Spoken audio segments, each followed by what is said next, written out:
জান্নাতিল্লাতী কুনতুম তুআদুন। আল্লাহু আকবার।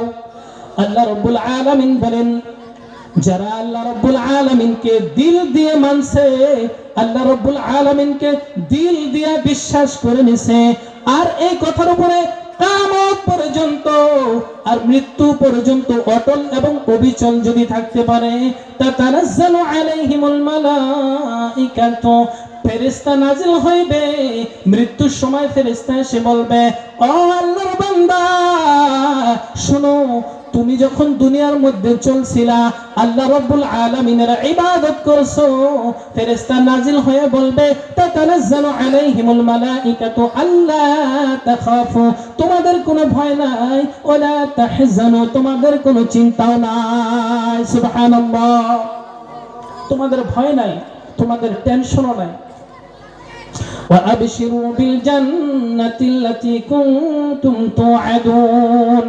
বাশারাত নাও, খুশখবরি নিয়ে নাও সেই জান্নাতের, যে জান্নাতের ওয়াদা আমার আল্লাহ রাব্বুল আলামিন করেছিলেন।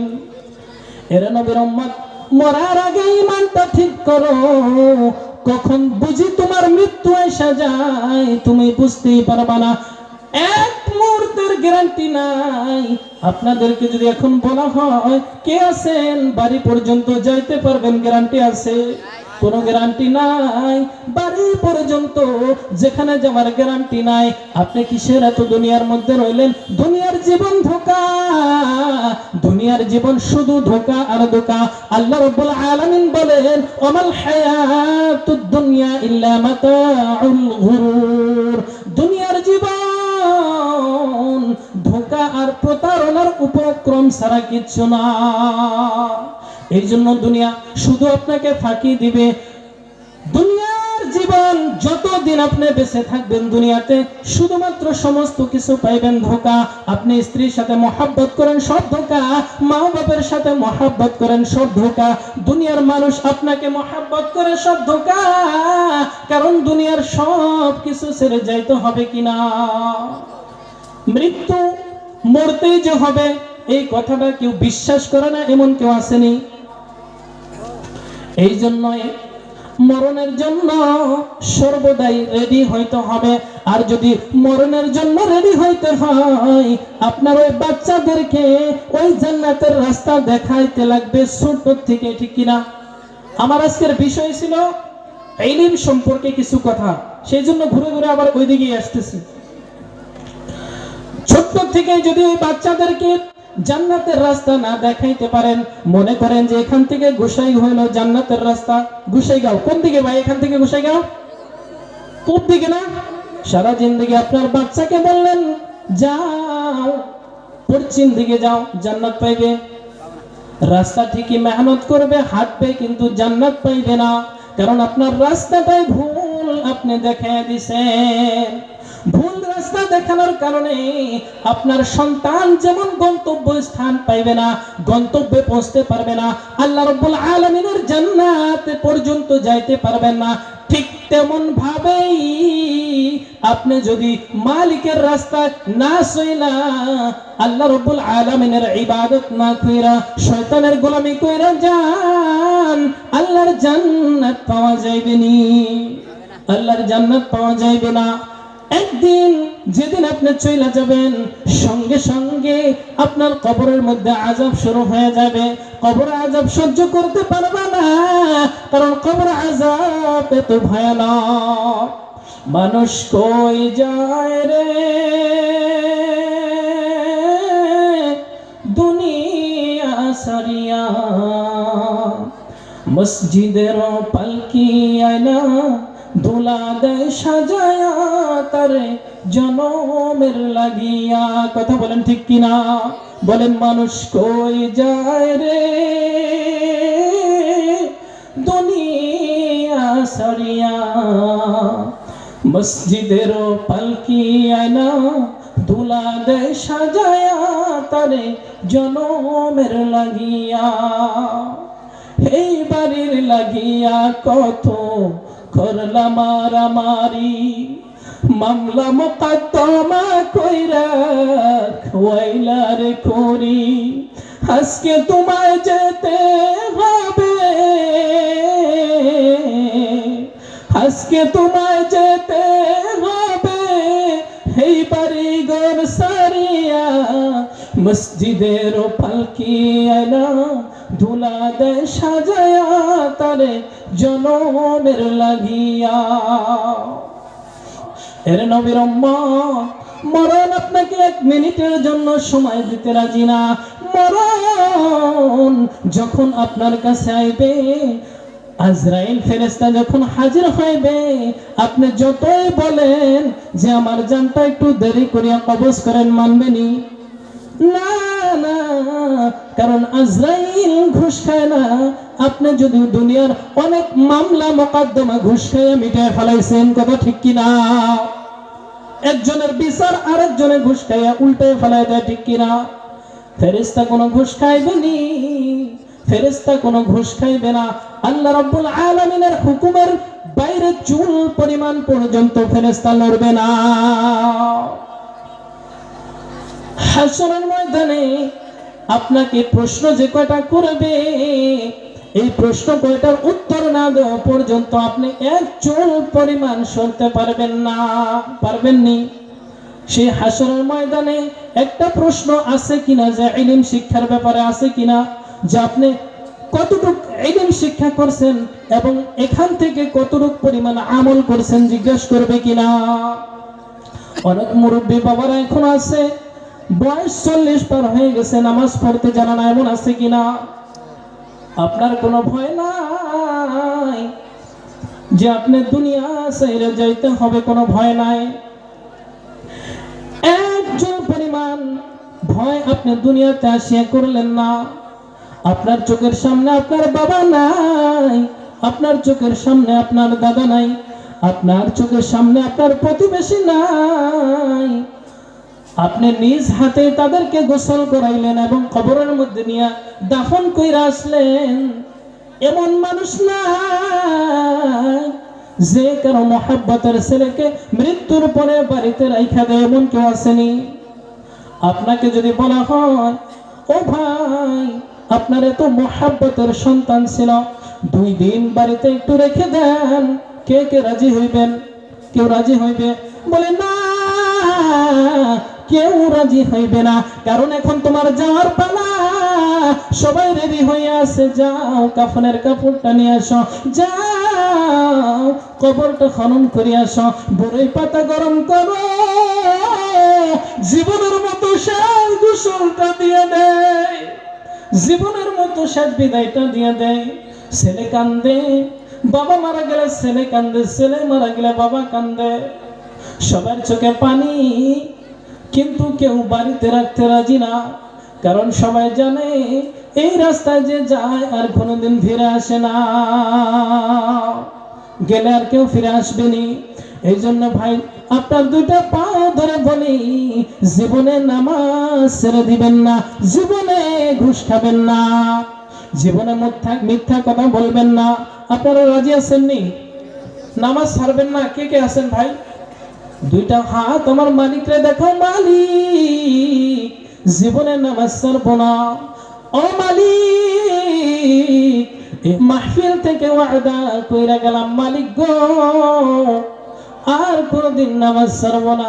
ও মালিক, কবরে যাওয়ার জন্য রেডি হইতেছি। মালিক, বিগত জিন্দেগিতে যত ধরনের গুনাহ করেছি, আল্লাহ গো, সমস্ত গুনাহ মাফ করিয়া দাও। এই নিয়ত করিয়া মালিকের দরবারে বলবেন, ও মালিক, আপনাকে ডাকার মতো অনেক বান্দা আছে, কিন্তু আমাদের আপনাকে সারা ডাকার মতো আর কেউ আসেনি। আল্লাহকে ডাকা ছাড়া আর কাউকে ডাকার মতো আছে নাকি? গুনাহ মাফ করতে আর কেউ নাই। সেই জন্য মালিকের দরবারে একটুখানি তওবা করিয়া জীবনটা পরিবর্তন করিয়া নাও রে ভাই। আপনার কবর আপনার সামনে, আপনার নিকটে একদিন করিয়া যায়, মানে আপনার জীবন থেকে একদিন মাইনাস হয়ে যায়। কথা বলেন ঠিক কিনা? একদিন যায়, আপনার জীবন থেকে একদিন মাইনাস হয়ে যায়। ওমর রাদিয়াল্লাহু তাআলা আনহু এমন একজন সাহাবী যিনার ব্যাপারে আল্লাহর নবী জানিয়ে দেয়, লাউ কানা বা'দি নাবিয়্যান লাকানা উমর, যদি আমার পরে কোন নবী আসতো তাহলে ওমর নবী হইয়া যাইত। সেই ওমর, আল্লাহর নবী বলে ওমর রাদিয়াল্লাহু তাআলা আনহুর জান্নাত আমি নিজ চোখে মিরাজে যাওয়ার সময় জান্নাতের মধ্যে ওমর রাদিয়াল্লাহু তাআলা আনহুর জান্নাতে ঘর দেখে আসছি। আল্লাহর নবী বলে ওমর, তোমার জান্নাত আমি জান্নাতের মধ্যে দেখে আসলাম, তোমার জান্নাতের মধ্যে ঘরটা দেখে আসলাম, আমার মন চাইলো ওমর তোমার জান্নাতটা একবার দেখে আসি, কিন্তু আমি নবী তোমার সম্মানের কারণে, তোমার ইজ্জতের কারণে, তোমার পারমিশন না নিয়ে আমি নবী তোমার ঘরে প্রবেশ করি নাই। ওমর রাদিয়াল্লাহু তাআলা আনহু চোখের পানি ঝরঝর করিয়া সারে, নবী গো, আমার ব্যাপারেও কি আপনি আত্মমর্যাদা বোধ দেখাবেন? আমি ওমর আপনার সাহাবা, আমি ওমরের জীবনটাই তো আপনার জন্য কুরবানি করে দিয়েছি।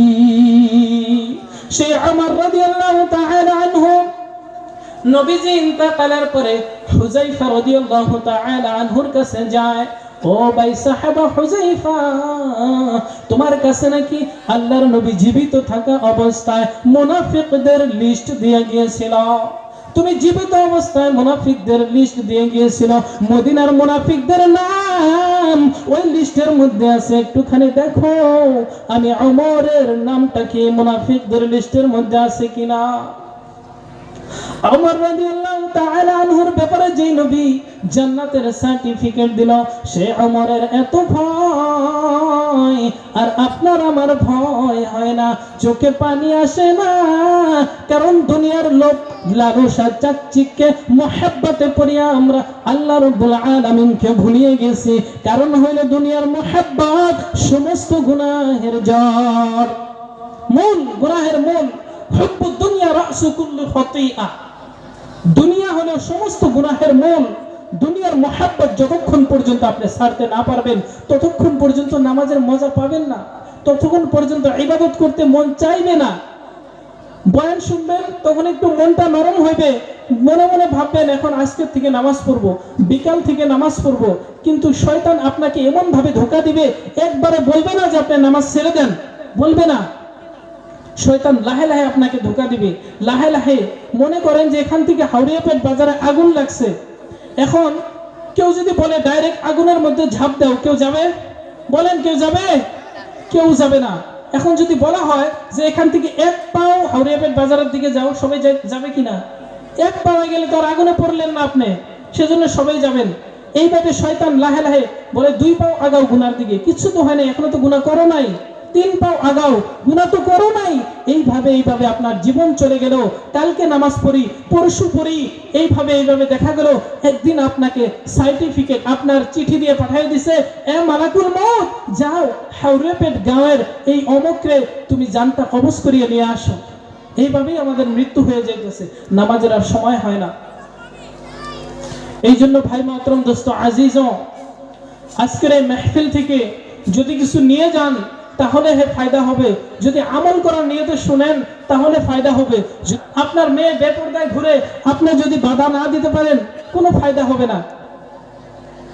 আপনার মেয়ে জানে না কিভাবে ফরজ গোসল করতে হয়, আপনার ছেলে জানে না কিভাবে ফরজ গোসল করতে হয়, জানে না, আপনি শেখানোর চেষ্টাও করেন না। এই জন্য বারবার এক কথাই বারবার বলতেছি যে আপনার ছেলেকে আপনার মেয়েকে দিন শিক্ষা দেন, জেনারেল শিক্ষার পাশাপাশি দিন শিক্ষা দেন। আমি বলি না যে জেনারেল শিক্ষা দিয়েন না, কারণ জেনারেল শিক্ষারও দরকার আছে, পাশাপাশি ইলম শিক্ষারও দরকার আছে। শুধুমাত্র জেনারেল শিক্ষার কোনো দাম আল্লাহর কাছে নাই। কারণ আপনাকে প্রশ্ন যদি করে কবরের মধ্যে যে মার রব্বুকে, তোমার রবকে, আপনি তো কবিতা পড়বেন, হ্যাঁ টুইঙ্কেল টুইঙ্কেল লিটল স্টার, এটা পড়বেন, তো আপনি তো জানেন না আপনি কি পড়বেন। কিন্তু মাদ্রাসা পড়ছেন, জেনারেল পড়ার পাশাপাশি দিনের জ্ঞান অর্জন করছেন, আপনি বলবেন তখন রব্বি আল্লাহ, রব আমার আল্লাহ।